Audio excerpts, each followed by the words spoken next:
Nang natanggap ko ang orihinal na tawag na yon, tinapos ko agad ang tawag at literal na tumingin ako sa asawa ko noon at sinabi, pinatay niya siya.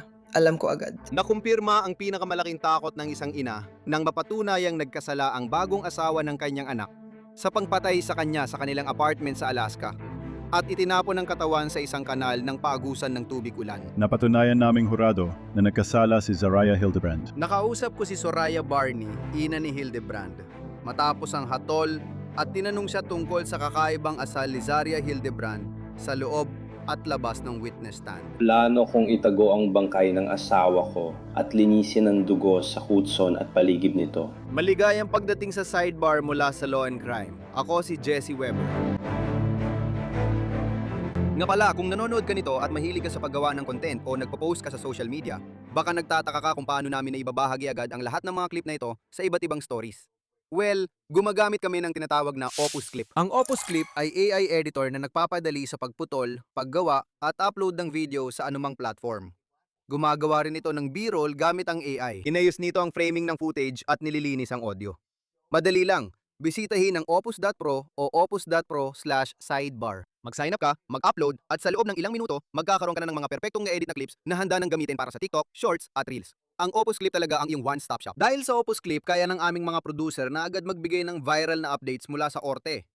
Isa ito sa pinakamakapangyarihang tool para magbahagi ng ideya at mag-edit na parang profesional. Kaya pumunta ka sa opus.pro/opus.pro/snyder para makakuha ng isang linggong libre. At pagkatapos ay 50% diskwento. Isang US Army sundalo sa Alaska ang nahatulan sa pagpatay sa kanyang asawang bagong kasal matapos niya itong barilin pagkatapos silang lumabas para ipagdiwang ang kanyang ika-21 kaarawan.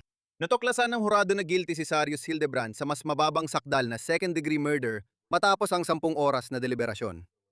Una namin ibinalita ang kasong ito. Naibalita namin agad tungkol kina Hildebrand at Soraya bago magsimula ang paglilitis at binigyan namin kayo ng ideya sa posibleng mangyari. Sa loob ng 2 linggo, marami kaming nalaman na nakakagulat tungkol sa kanilang relasyon at kay Hildebrand. Kapansin-pansin ang pagpili ni Hildebrand na tumistigo para sa sarili.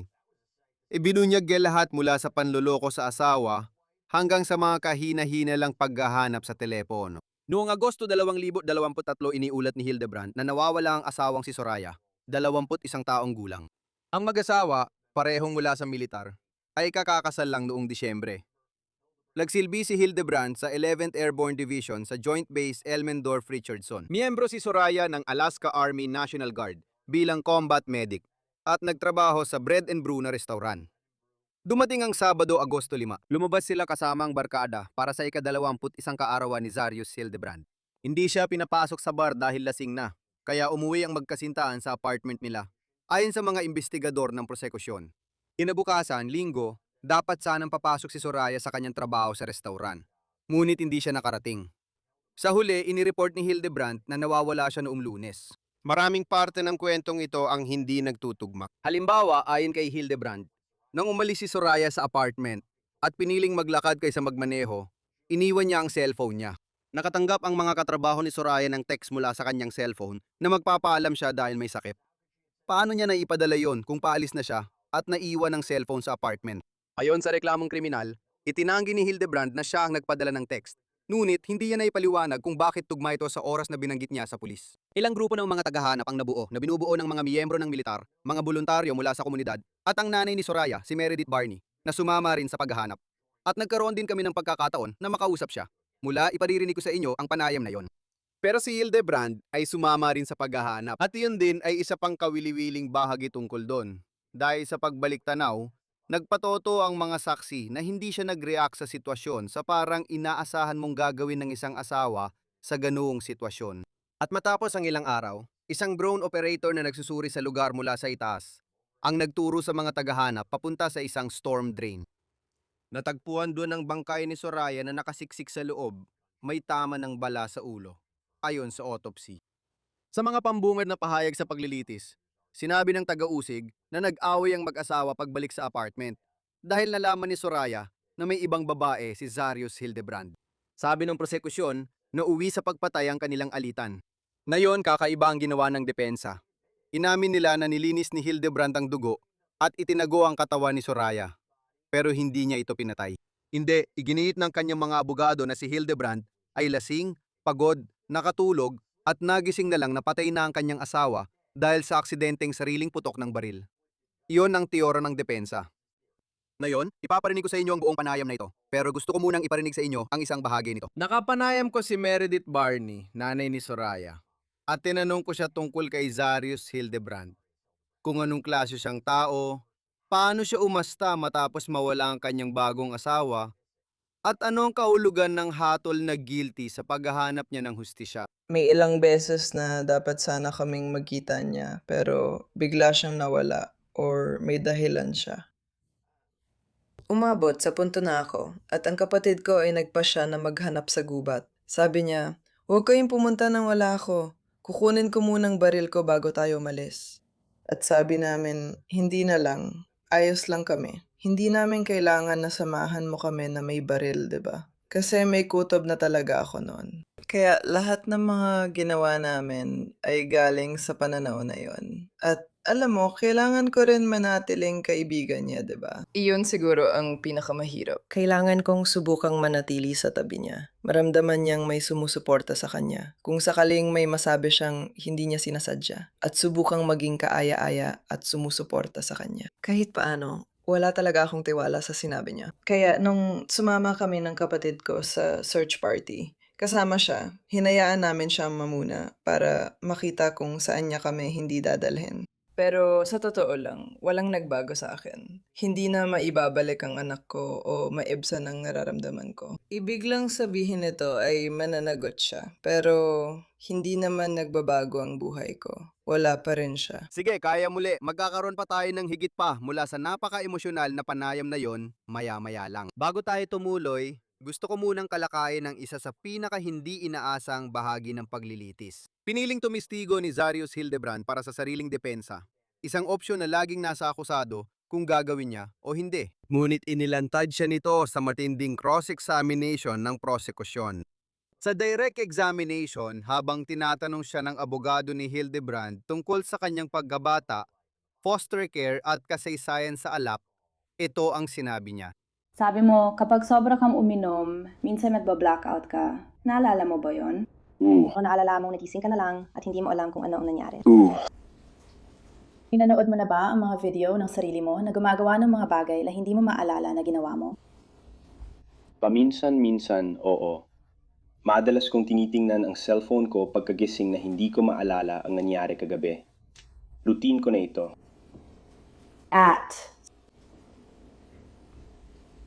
Bukod sa pag-inom hanggang mawalan ng malay, ano pa ang karaniwang nangyayari kapag sobrang inom? Madalas ako maghanap ng matutulugan. May pagkakataon na ba na may nangyari pero hindi ka nagising dahil mahimbing ang tulog mo habang umiinom ka? Oo, kapag humiga ako lang halos ang makakagising sa sarili ko. Parang gigising lang ako kapag gusto ko na. At tinalakay din ng depensa ang sinabi ng prosekusyon na naging dahilan ng nakamamatay na alitan sa pagitan ni Hildebrand at ng kanyang asawa. Ang katotohanang niloloko niya, ang asawa niya. Gusto ko pang pag-usapan ng kaunti ang tungkol sa relasyon mo kay Soraya. Gusto ko talagang pag-usapan ang tungkol sa isang babae na ang pangalan ay Cheyenne. Sige. Pasensya na, sino si Cheyenne? Siya ang babaeng may lihim akong relasyon noon at nakatira siya noon sa Kentucky. Ano mo siya nakilala? Nagkakilala kami nung mas bata pa ako bago ako umalis para sumali sa army. Paano kaya nakausap ni Cheyenne? Nagkakausap kami sa Snapchat. Kailan mo unang nakausap si Cheyenne sa staff Snapchat? Siguro nung 2020 nagsimula. Nawala ang komunikasyon namin pero nagkausap ulit kami noong 2023. Anong buwan? Nagkabalikan ba tayo? Oo. Yes. Marso, Abril. Nung kasal ka kay Soraya, tama ba? Opo, ma'am. Ginawa mo ba? Na ba? Nagkaroon ka na ba ng pag-uusap? O hinarap ka na ba ni Soraya tungkol kay Cheyenne? Hindi. May iba pa bang babae maliban kay Cheyenne? Isang beses lang, oh. Kinampronta ka na ba ni Soraya dahil sa hinala niyang niloloko mo siya? Ooh. At? Kailan yon? Mga bandang Abril o Mayo ng 2023 yon. Paano mo naalala ang petsang yun? Paano? Ooh. May ugali akong ibatay sa mga paglabas ko sa field para matandaan kung anong taon iyon.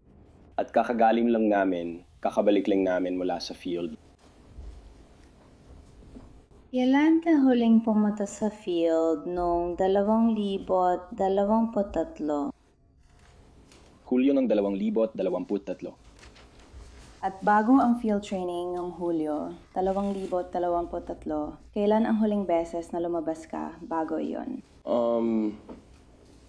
Pebrero, Marso 2023, isang malaking pagsasani ito. Ilang linggo yon? 5. Saan yon? Sa Fairbox, siguro yon. Hindi ko gano'ng kabisado ang interior doon. Pero tandaan ko na tinukoy ng telepono ko na North Pole yon. May dala ka bang telepono sa training? Nasa akin ang telepono ko. Pero pagpasok namin, tinatawag nila iyong going into the box. Pinapatay ang mga telepono kasi napakaseryoso ng training doon. At hinarap ka ba ni Soraya tungkol sa hinala niyang niloloko mo siya pagkatapos ng iyo? Pebrero at Marsona field training sa Fairbanks. Oo, hinarap niya ako.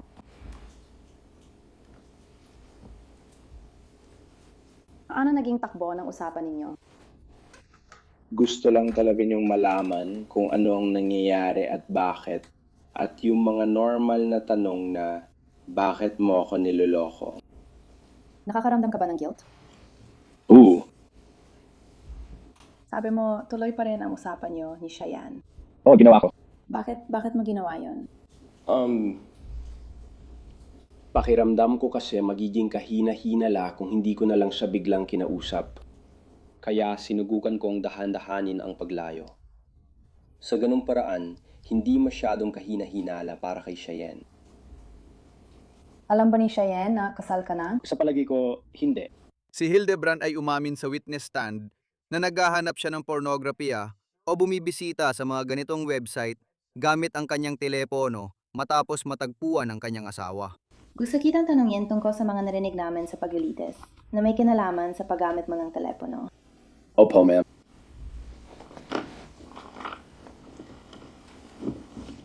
May pagkakataon ba sa panahong ito na tumitingin ka ng pornografya sa iyong telepono? Opo, ma'am. Bakit mo ginagawa ayon ng panahong yon? Ako ay sinusubukan kong hanapin kaliban sa mga bagay na dati na nagbibigay nito. At ang pornografya ba ay isa sa mga bagay na dati mong kinapitan para sa kaaliwan? Opo, ma'am.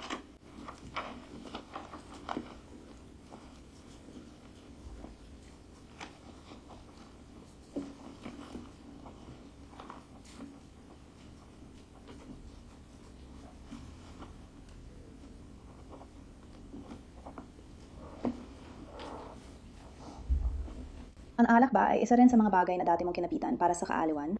Opo, ma'am. Umiinom ka ba ng alak sa panahong iyon? Opo, ma'am. Bakit ka umiinom ng alak?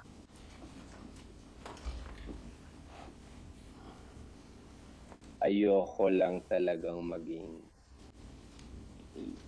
matino. Oo, malinaw na sinabi ni Hildebrand ang ginawa niya matapos magising at makita si Soraya na patay sa tabi niya. Ang plano ko sana ay itago ang bangkay ng asawa ko at linisin ang dugo sa kutson at paligid nito. Lalapit ako dala ang Exhibit 36 ng prosekusyon.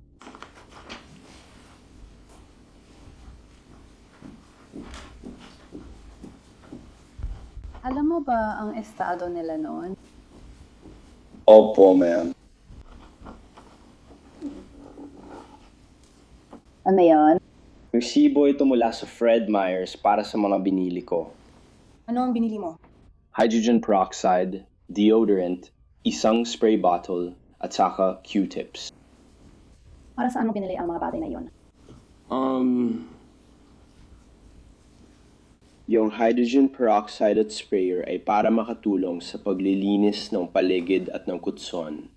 Tapos kailangan ko lang talaga ng deodorant at Q-tips. Ano ang kumapasok sa isip mo? Anong oras ng araw mo binili iyon, Zarias? Gabi. Simula ng gabi, mula alas 6:02 ayan sa resibo. Ano ang iniisip mo habang papunta sa Fred Meyer para bumili ng mga iyon?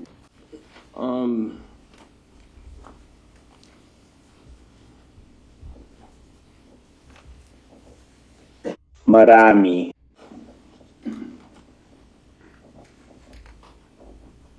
Pasta. Parang maraming pamamanhid. Hindi ko alam, nararamdaman ko. Parang lahat ay naramdaman ko. Alam ko lang na magiging mahirap ang susunod na araw. Dahil kailangan kong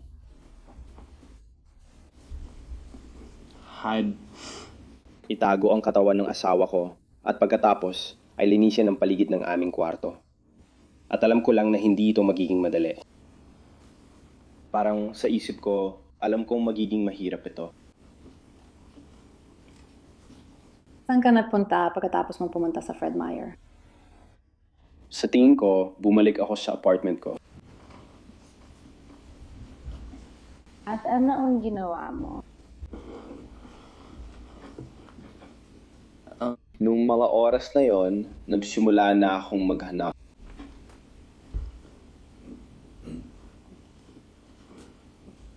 Nagsimula akong maghanap at mag-isip kung paano ilipat ang katawan ng asawa ko. Ano ang pumapasok sa isip mo?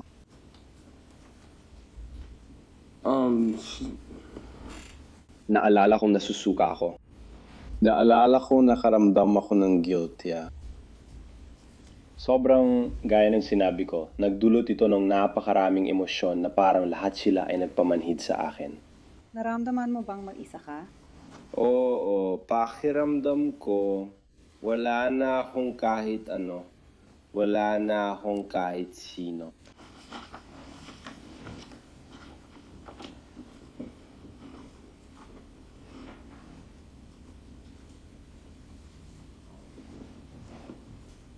Naalala mo ba kung saan ka pa pumunta pagkatapos mong bumalik sa apartment galing Fred Meyer? Opo ma'am, pumunta po ako sa Lowe's. Itong approach na may state stability 200 at 66.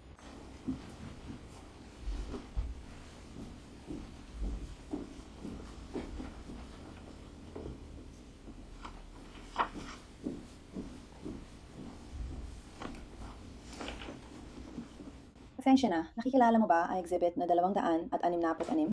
Opo ma'am, Ano na po ang kalagayan ng 266? ito ay resibo para sa isang basurahan. Ano? Sige. Isang 96 galon na itim na basurahan na may 2 gulon. Kailan ginawa ang pagbiling yon? Nung alas 8, 11 ng umaga, Agosto 6. Ikaw ba ang gumawa niyan? Ikaw ba ang bumili niyan? Opo ma'am, ako po ang bumili ng basurahan. At bakit mo binili ang basuraan? Para makatulong sa paglilipat ng katawan ng asawa ko.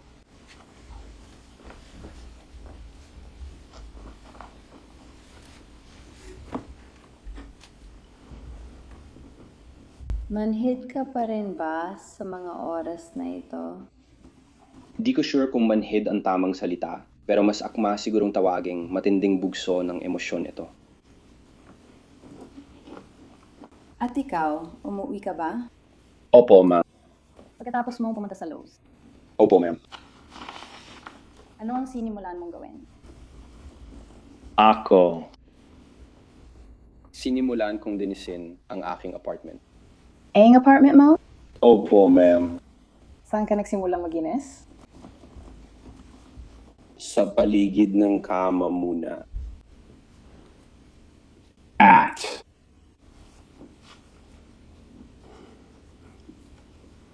Tapos inilipat ko ang asawa ko sa basurahan at doon ako nagsimulang maglinis ng kama.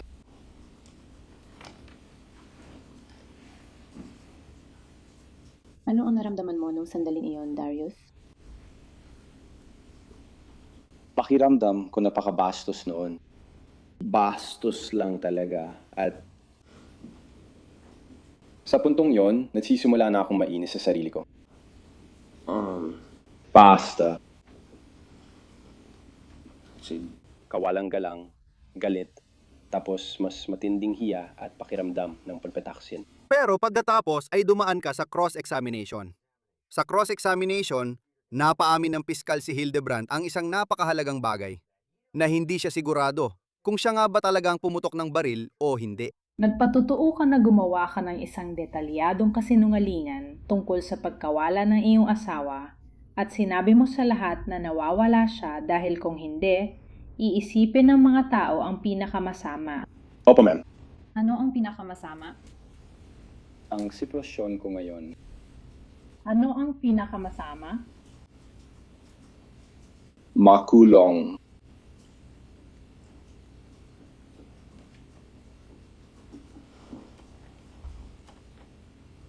Isipin nila na pinatay mo ang asawa mo. Uh, At nagpatotoo ka na pagkatapos. Nasa ilalim ka ng batas kaya wala kang naalala sa gabing iyon. Sige, talagang mainay ang putok ng baril. pakilit. Maingay ba yung putok ng baril? Ibig kong sabihin, kung ikukumpara sa normal na tao, oo. Sige.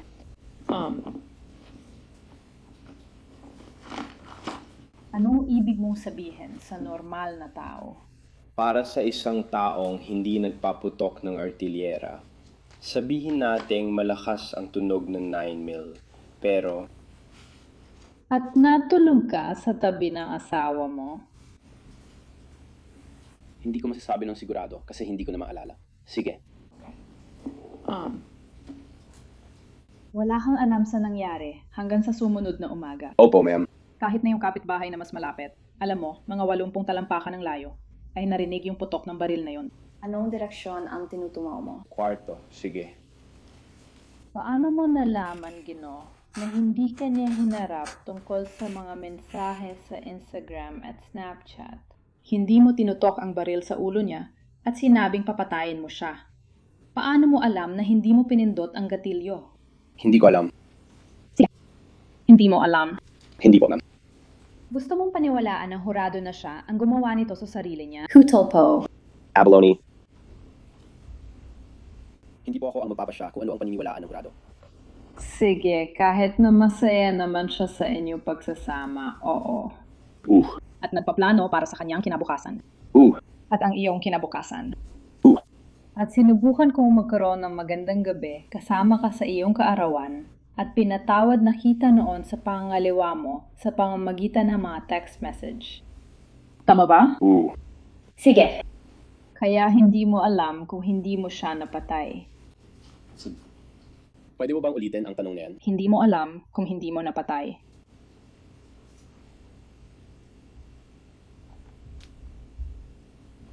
Hindi ako sigurado kung nasagot yun. Maraming mga dapat at hindi dapat gawin. Medyo komplikado lang talaga. Alam niyo po ba kung kayo ang bumaril, sir? Hindi ko po alam. Sige po, dahil hindi niyo maalala ang nangyari sa pagkamatay niya, gusto kong balikan natin ang umagang nagising kayo. Sige. Basa po kayo ng dugo? Hindi po. Sige po, nakita niyo na ang mga litrato ng kutson. Opo, nakita ko na. At nakahiga po kayo sa kama, kasama siya. Opo, ma'am. Sige, hindi ka tumawag sa 911. Tama. Wala kang ginawang paraan para magligtas ng buhay. Hindi ko ginawa. Sige. Hindi ka lumabas at humingi ng tulong? Hindi. Hindi mo tinawagan ang nanay niya? O ang matalik niyang kaibigan? Hindi. Hindi mo siya tinawagan ng kanyang command? Hindi. Nagsimula ka ng magplano kung paano mo poprotektahan ang sarili mo.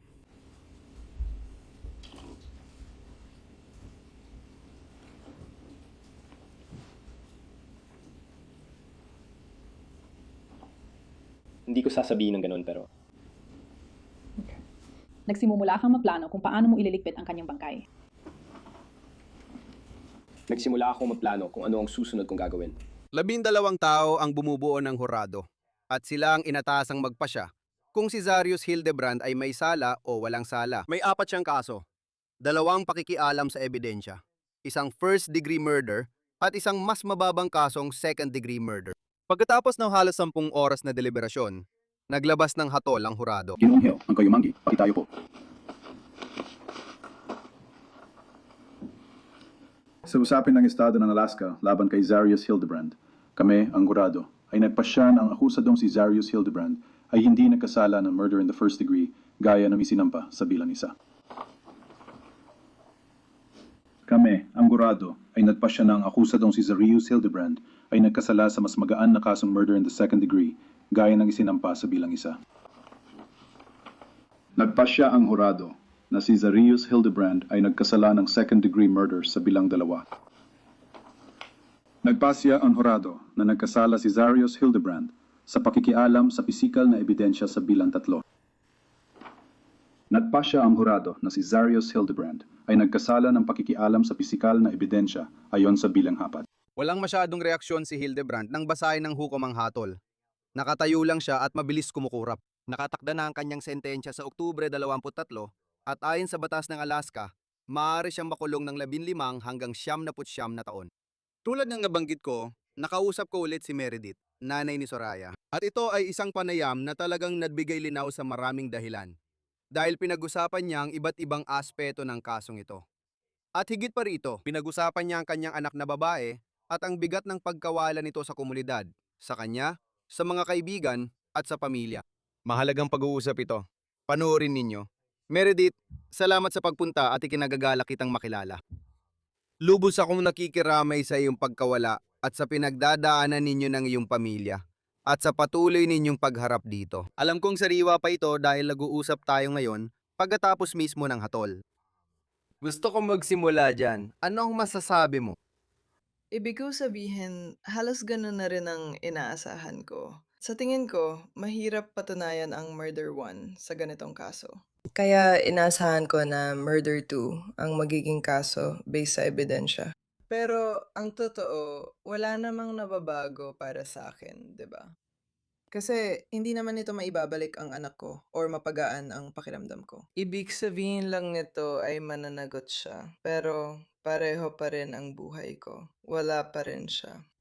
May pagkakataon ba sa paglilitis na nag-alala kang papanigan ng hurado ang depensa? Lalo na't siya mismo ang tumistigo. May panahon bang nag-alala kang hindi siya mapapatunay ang nagkasala? Oo, kasi hindi mo alam ang mangyayari.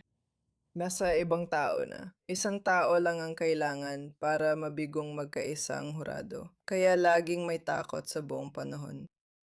Ano naging reaction mo nang magtestigo siya at sabihing hindi siya responsabelen sa pagkamatay ni Soraya? Hindi raw niya maalalang nangyari. Kasabay nito, inamin din niya ang pagtatapon.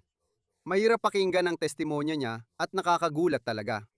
Ano ang reaksyon mo sa sinabi niya? Sa tingin ko, may sense na siya, ang tumestigo. Sa tingin ko, yun lang ang paraan niya para magkapag-asa dahil sobrang daming ebidensyang nagpapatunay na ginawa niya talaga yon sa katawan ni Soraya. Kaya sa tingin ko, yun talaga ang tanging pagkakataon niya. Kung aaminin ko ang mga alam nilang ginawa ko, baka makita nila na, ewan ko, pakiramdam ko yun lang talaga ang naging pagpipilian niya. Sa tingin ko, kailangan niyang tumestigo para subukang makaligtas sa mga kasong pagpatay. Kapag pinapakinggan mo siyang magsalita, siya pa rin ba yung taong kilala mo o parang ibang tao na siya? Ibang-iba na siyang tao. Nung una ko siyang nakilala.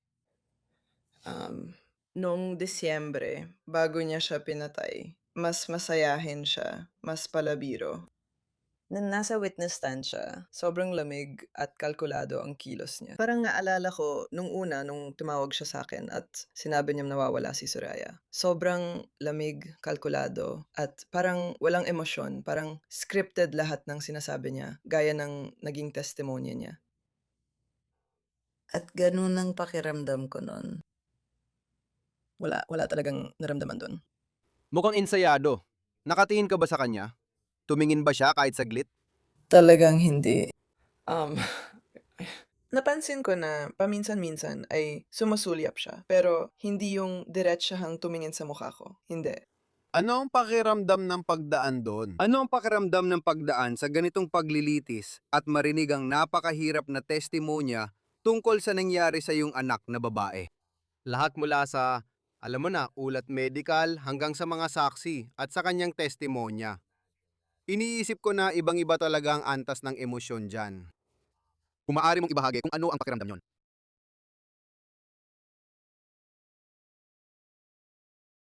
Hindi ko nga alam kung may mga salita na makakapaglarawan yon.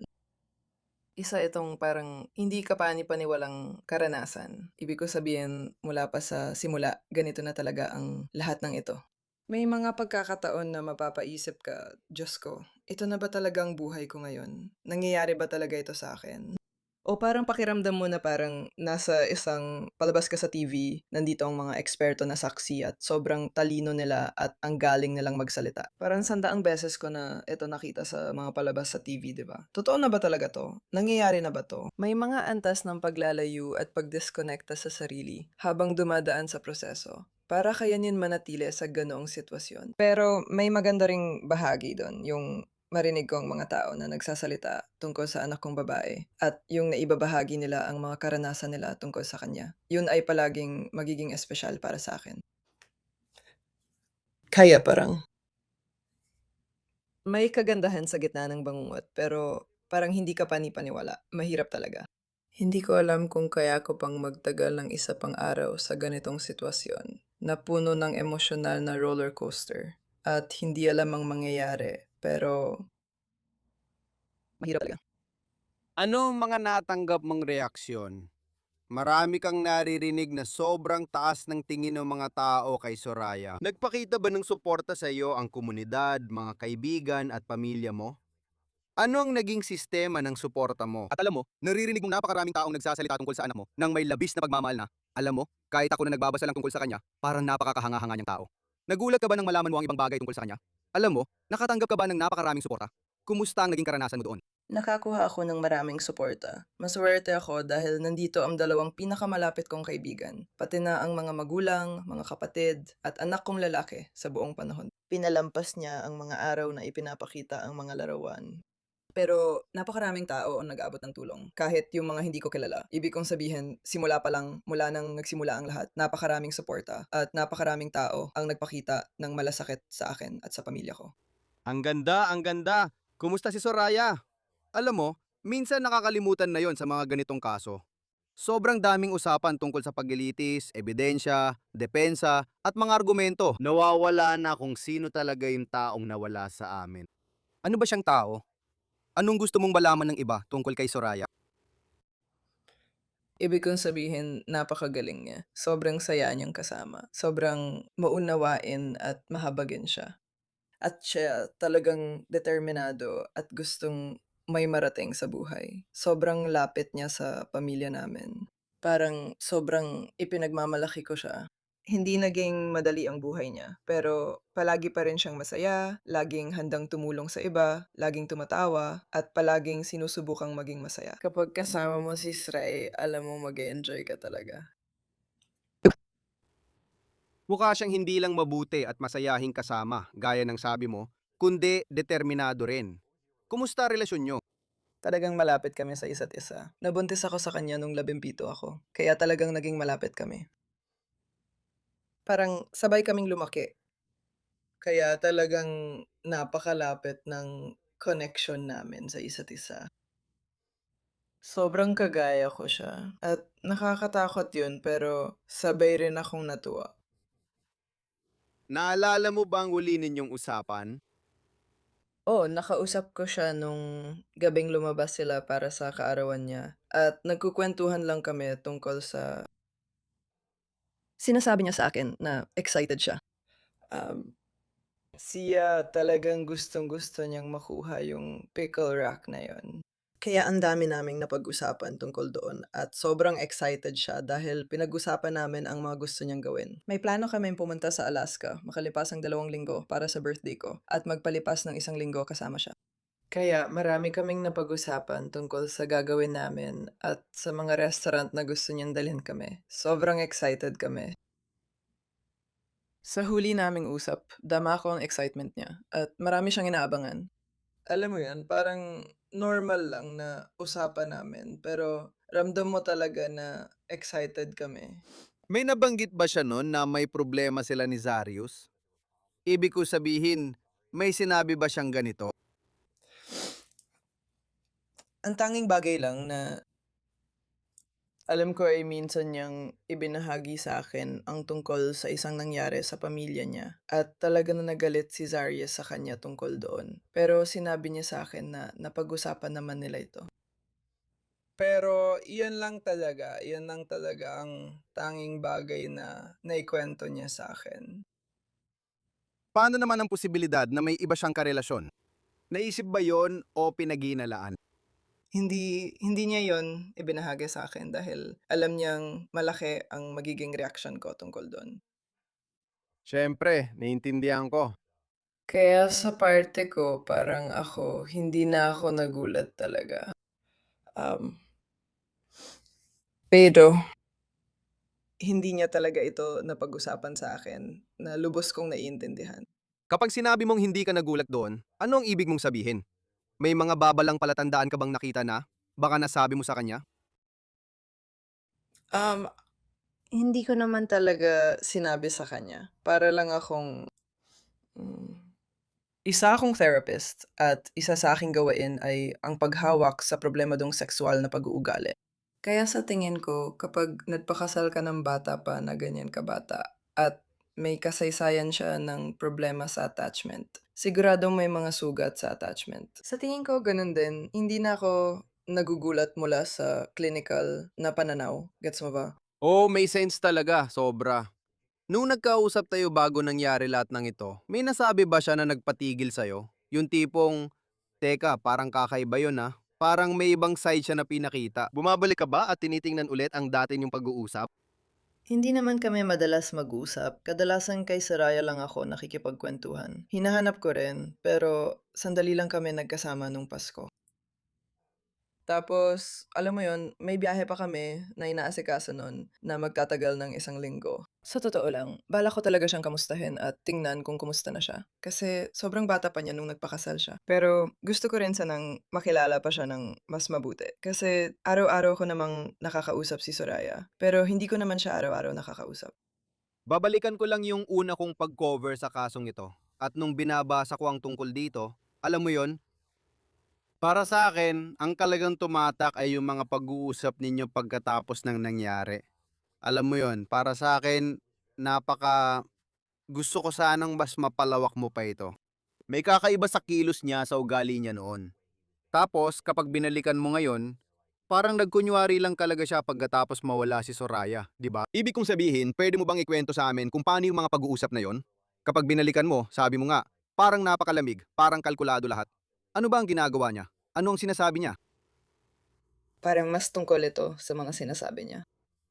Nung natanggap ko yung unang tawag na yun, pagkatapos ng tawag, literal na tumingin ako sa asawa ko noon at sinabi ko, pinatay niya siya. Parang alam ko agad. Sinabi mo yon. Kaya hindi tungkol sa sinasabi niya. Oo, parang robot siya at hindi talaga lumilihis sa kwento niya. Pero mas tungkol ito sa mga hindi niya sinasabi at kung paano siya hindi nagpapakita. Hindi niya kami sinalubong sa istasyon ng pulis at hindi rin siya nagpakita para magdikit ng flyers. May mga ilang beses na dapat magkikita kami sa kanya pero bigla siyang nawala or may dahilan siya. May pagkakataon na kaming magkapatid ay nagpa siya na maghanap sa gubat. Sabi niya, "Huwag kayong umalis nang wala ako. Kukunin ko muna ang baril ko bago tayo umalis."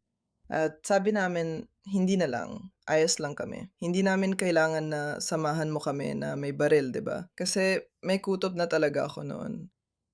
Kayo parang lahat ng mga ginawa namin ay galing sa pananaw na yon. At alam mo, kailangan ko ring manatiling kaibigan niya, 'di ba? Kaya siguro yon ang pinakamahirap na bagay. Kailangan kong subukan na manatili sa tabi niya. Maramdaman niyang sinusuportahan ko siya kung sakaling may masabi siyang hindi sinasadya at subukang maging palakausap at sumusuporta sa kanya. Parang wala talaga akong tiwala sa sinabi niya. Kaya nung sumama kami ng kapatid ko sa search party, kasama siya, hinayaan namin siyang mangguna para makita kung saan niya kami hindi dadalhin.